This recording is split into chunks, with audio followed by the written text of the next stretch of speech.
Hi friends, టేస్టీగా మిర్చి కసాలా అండి. ఎంతో టేస్టీగా ఉంటుందండి. బగారా రైస్, బిర్యానీ, పన్నీర్ రైస్ ఇలా ఎందులోకైనా టేస్ట్ మాత్రం సూపర్గా ఉంటుందండి. దీనికి ఒక 2 టేబుల్ స్పూన్ల పల్లీలను ఇలా వేయించుకొని అందులోనే 1 స్పూన్ ధనియాలు, 1 టేబుల్ స్పూన్ నువ్వులు, 1 స్పూన్ గసగసాలు, ఎండు కొబ్బరి ముక్కలు కూడా కొద్దిగా వేసుకొని ఇలా వేయించుకోవాలండి. ఎక్కువ వేయించకూడదు. వేయించి మిక్సీ పట్టి పక్కకు పెట్టుకోవాలండి. ఇలా పచ్చిమిర్చి తీసుకొని లోపల గింజలు ఉంటాయి కదండి, అవి తీసేసి ఒక 2 టేబుల్ స్పూన్ల ఆయిల్ వేసి ఇలా వేయించి పక్కకు పెట్టుకోవాలండి.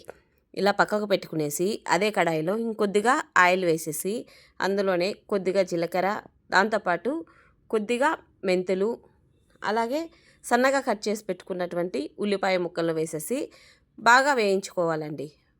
అందులోనే కొద్దిగా కరివేపాకు, అల్లం వెల్లుల్లి పేస్ట్ కూడా కొద్దిగా వేసుకొని పచ్చివాసన పోయేంతవరకు బాగా వేయించుకోవాలండి.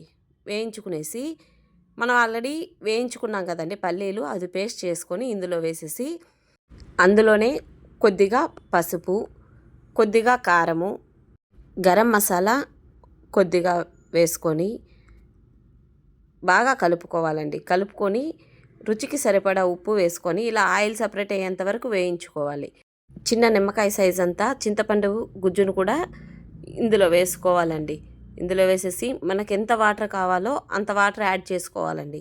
యాడ్ చేసుకొని ఇందులోనే మనం వేయించుకున్నాం కదండి పచ్చిమిర్చి, అలాగే కొద్దిగా బెల్లం వేసుకుంటే టేస్ట్ బాగుంటుందండి. ఇలా మూత పెట్టి చూస్తున్నారు కదా, ఇలా పైకి ఆయిల్ తేలేంత వరకు ఉడికించుకుంటే సరిపోతుందండి. అంతే అండి, ఎంతో టేస్టీగా మిర్చి కసాలా రెడీ అయిపోయిందండి.